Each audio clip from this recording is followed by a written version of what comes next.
The dating game is especially tough these days. Nobody wants to open themselves up so much and open their heart up to the wrong person, where that person that they think they are absolutely meant to be with reaches in their chest, tears out their heart, throws it on the goddamn ground, steps on it, pisses on it, shits on it, throws cow manure on it, buries it 6 feet under to the point you're broken, bloodied, beaten up. You're a glass case of emotions. You're having to pick up the pieces.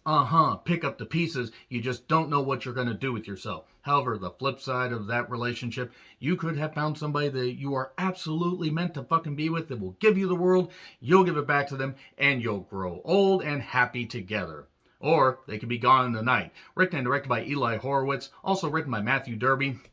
This stars Winona Ryder, Dermot Mulroney, John Gallagher Jr., Owen Teague, and Brienne Shu. I am not actually sure if I pronounced that right. TJU. I apologize if I got that wrong. She was in Unhuman that I did just review recently. I think she's got a very bright future, personally. She's just got a great, natural bitchy charisma about her that she just, permeates on camera. She's so goddamn good and so goddamn snarky. Dermot has also been pretty good in movies recently, and Winona Ryder's had a hell of a goddamn career. Even Owen Teague is certainly not that bad. Now, John Gallagher Jr. I'm not that familiar with, but I've seen him in a few movies. And this centers around Kath and Max. Kath, played by Winona Ryder. Max, played by John Gallagher Jr. They're a couple with a bit of an age difference. We find out just exactly how they came to be a couple a little bit later on. They booked a cabin, a remote cabin in the Redwoods, and they're going to have fun. They're going to have a nice, relaxing time. Work on their relationship that's a little bit fractured. Well, they get to that cabin, and there's a young couple already staying there. Al, played by Owen Teague, and Greta, played by Brienne. She doesn't look like a Greta. I'm just going to say that right now. Does anybody, besides Greta Gerwig, are there any Gretas actually around anymore that aren't like 90,000-year-old women? Nevertheless, they share some laughs. They share some fun. The age difference between the couples alone, it seems like Max almost gravitates more towards the young couple. And then the next morning, after Winona Ryder's Kath turns in a little bit early, suddenly Greta is gone, Max is gone, and Al says, "Oh my God, they got together, they were hooking up, I don't know what I'm going to do." And then our adventure begins, where Kath has to find out who this person actually is and find out a way to, figure out what happened to her boyfriend. Is he alive? Did he just run off with her? Was he kidnapped by space aliens like in Skyline? God damn, this movie reminded me of Skyline. I should automatically hate it because I fucking hated Skyline. I may retro-review Skyline at some point, but nevertheless, she doesn't know what happened. And then the adventure begins, told in various flashbacks as a way to form the story before we get to the climactic conclusion. So, this movie is the third straight flick that I've watched where there are unexpected strangers meeting in one particular location. In the case of this one, they actually, end up, interacting in a couple locations. I mean, like maybe 2 or 3. So I guess really that's something.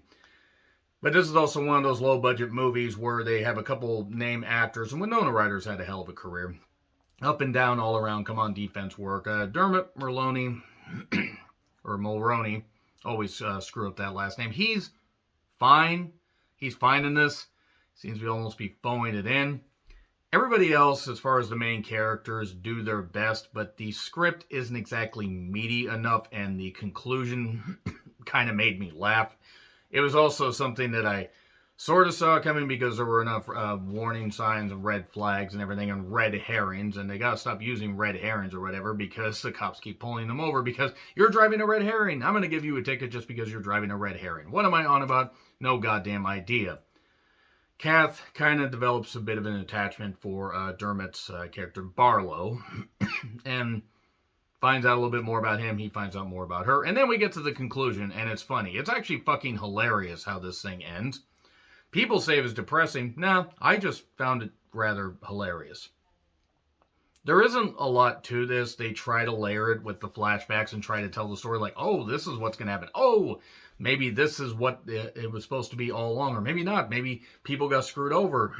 Maybe this wasn't actually where these characters were supposed to go, and somebody twisted somebody's mind to suit their needs.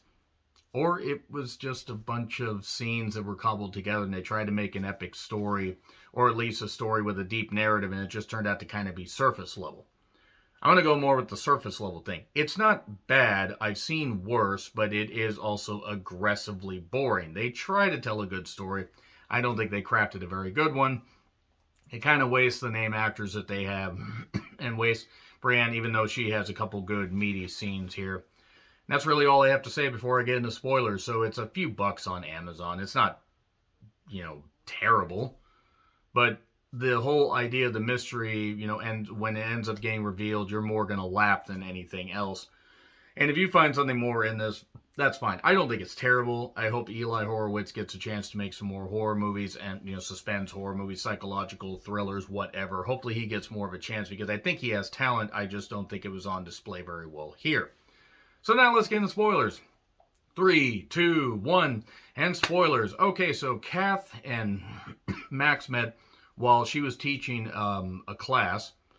And yeah, he fell for his teacher. Now, granted, there was quite a bit there was an age difference, but not a Mary Kay Letourneau situation. And then Max Max disappears along with Greta, reportedly. And then we find out more through flashbacks. Well, Max doesn't get along with Kath's friends. And then goes out to buy wine one night and sees Al and Greta buying stuff at the same convenience store. A little bit earlier, Max was talking about this particular weird cult or whatever. He was something about this cult, and there's this other weird cult thing going on that they don't really discuss all that much. And then he says to them, "Hey, are you in the cult?" "Oh yeah, we're in the cult." Everybody just talks freely about any cults that they're in. That's exactly how these things work. And he ends up meeting them at a underground dance club thing, and they talk about stuff, and they have flowery language and all this stuff and whatever. And Max feels more of an attachment to Greta. Granted, Brienne is very attractive, so I don't blame him, but sure, they might be closer in age, or at least the characters are supposed to be, but there are some good interactions, and there's some awkward ones. I think the dialogue was a little bit clunky at times, and hey, we came up with this idea, let's do this. Oh, you want to join the cult? Okay. Come along to this cabin. It was all a plan. It was all a ruse. And then Max and Greta end up disappearing. It turns out that actually Max and Greta, Max was being betrayed by Greta, that is, because her and Al, they have a reason for why they lured him there and found out more about him. Because Barlow tells Kath that his dad had this mysterious, medical, neurological thing that ended up basically frying his system and killing him. And it's genetic. So he wants to find a way to experiment with biometrics, do biotech stuff that's alluded to in literally one conversation. And he couldn't sell off, stuff and take a payoff, so he decided to live in the woods and be a mountain man, be the brawny paper towel man. Literally, he looks like a gray bearded version of the brawny paper towel man. And what ends up happening, he talks to Kath about this stuff because Kath contacts him because it's his cabin. She wants to find out who this Greta is because she wants to find out about her boyfriend. Okay, that makes total sense. There are also shots of this mysterious shipping container that just happened to be up there in the woods. I wonder. Well, it turns out Kath gets to the cabin to talk to Barlow a little bit more. And she develops a bit of an attachment for him. It turns out that Al, played by Owen Teague, is a son that he referred to earlier that the wife took, and when the son was very, very young, and now he's trying to make up for lost time because Barlow has a particular genetic issue. He's worried he has the same thing his dad has. So what does he do? He comes up with a brilliant idea to say, I need blood transfusions from somebody that's clean. Well, that's where Max comes in. Max is hooked up in the shipping container and is referred to Little Maxie the Blood Cow. No, really, this is all found out in the last number of minutes. And then Kath finds out about this and says, well, this is what happened to my boyfriend. What the fuck? What's going on? Wait a second. I decide I want the treatment. Let's get Greta. Okay.